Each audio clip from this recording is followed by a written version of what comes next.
ప్రపంచవ్యాప్తంగా కోట్లాది మంది హిందువుల ఆరాధ్య దైవమైన తిరుమల తిరుపతి శ్రీ వెంకటేశ్వర స్వామి లడ్డూ ప్రసాదం వివాదంపై సీబీఐ విచారణ జరిపించాలని సిడబ్ల్యూసీ సభ్యులు గిడుగు రుద్రరాజు డిమాండ్ చేశారు.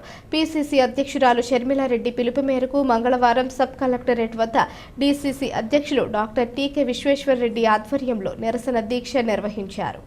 ముఖ్య అతిథిగా పాల్గొన్న రుద్రరాజు మాట్లాడుతూ తిరుమల శ్రీ వెంకటేశ్వర స్వామి లడ్డూ ప్రసాదంపై ముఖ్యమంత్రి చంద్రబాబు నాయుడు చేసిన వ్యాఖ్యలతో ప్రపంచవ్యాప్తంగా ఉన్న కోట్లాది మంది శ్రీవారి భక్తులలో ఆందోళన నెలకొని ఉందన్నారు.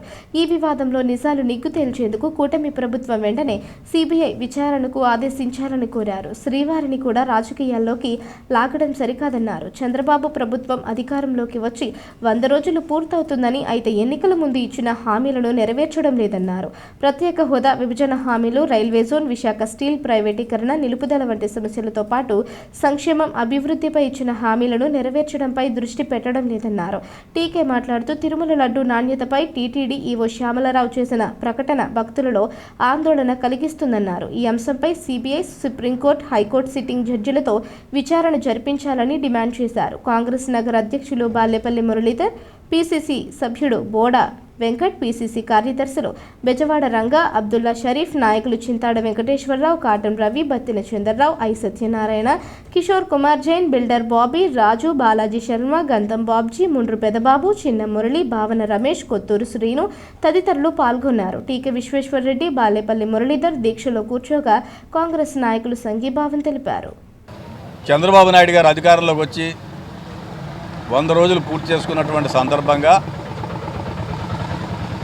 వారిచ్చినటువంటి ఫ్లాగ్షిప్ ప్రోగ్రామ్స్ ఏవైతే ఉన్నాయో ప్రధానమైనటువంటి ఏ ఒక్క కార్యక్రమాన్ని కూడా వాళ్ళు అమలు చేయలేదు. ఎన్నికల ముందు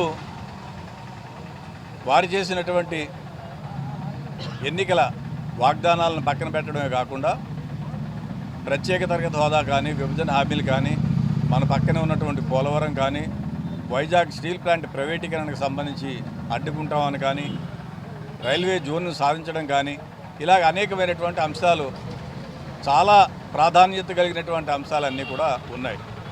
రాష్ట్రంలో అభివృద్ధి, సంక్షేమం అనేటువంటిది, దానికి సంబంధించి వారు రైతులకు చేసినటువంటి వాగ్దానం, మహిళలకు ఉచిత బస్సుకు సంబంధించినటువంటి వాగ్దానం, నిరుద్యోగ భృతికి సంబంధించినటువంటి వాగ్దానం, ఇలా అనేక వాగ్దానాలు చేశారు. వాటిలన్నింటినీ కూడా ఇంప్లిమెంట్ చేయలేనటువంటి పరిస్థితిలో కొత్తగా ఈ తిరుమల స్వామివారి యొక్క ప్రసాదం లడ్డూలో జరుగుతున్నటువంటి వాడినటువంటి వస్తువుల యొక్క పరిస్థితి, వీటిలన్నింటినీ వారు తీసుకొచ్చి ప్రజల ముందు పెట్టడం జరిగింది. నేను చంద్రబాబు నాయుడు గారిని, రాష్ట్ర ప్రభుత్వాన్ని ప్రశ్నించదలుచుకున్నాం.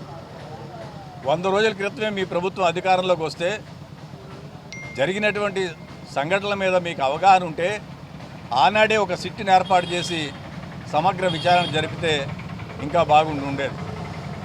దాన్ని కాదని మరి ప్రపంచవ్యాప్తంగా ఉన్నటువంటి భక్తుల యొక్క మనోభావాలన్నీ కూడా దెబ్బతీసే విధంగా ఈ విధంగా చేయడం చాలా దురదృష్టకరమైనటువంటి సంఘటన.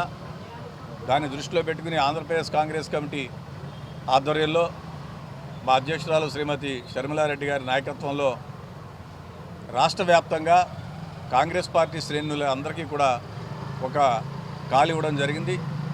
ఒక నిరసన కార్యక్రమాన్ని సబ్ కలెక్టరేట్ ముందు ఏర్పాటు చేయడం జరిగింది. సమగ్రమైనటువంటి విచారణ జరగాలి, దోషులను శిక్షించాలి.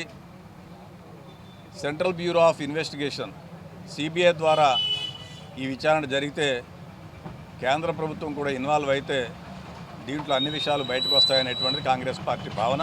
వెంకటేశ్వర స్వామికి తయారు చేసే ఈ లడ్డూ ప్రసాదాల మీద మరి వివాదాస్పదమైనటువంటి వ్యాఖ్యలు చేసి వెంకటేశ్వర స్వామి మీద నమ్మకం పోయే విధంగా మరి ఈరోజు అటు తెలుగుదేశం పార్టీ వాళ్ళు కానివ్వండి, వైఎస్ఆర్ పార్టీ వాళ్ళు కానివ్వండి, ఒకరి మీద ఒకరు విమర్శలు తీసుకునే పరిస్థితికి వచ్చారు.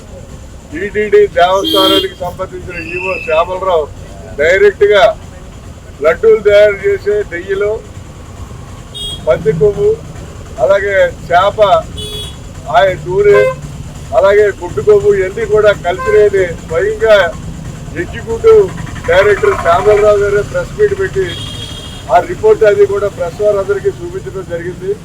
అలాగే దానికి బాధ్యులైన వాళ్ళు ఎవరో కూడా చంద్రబాబు నాయుడు గారు చెప్తున్నారు.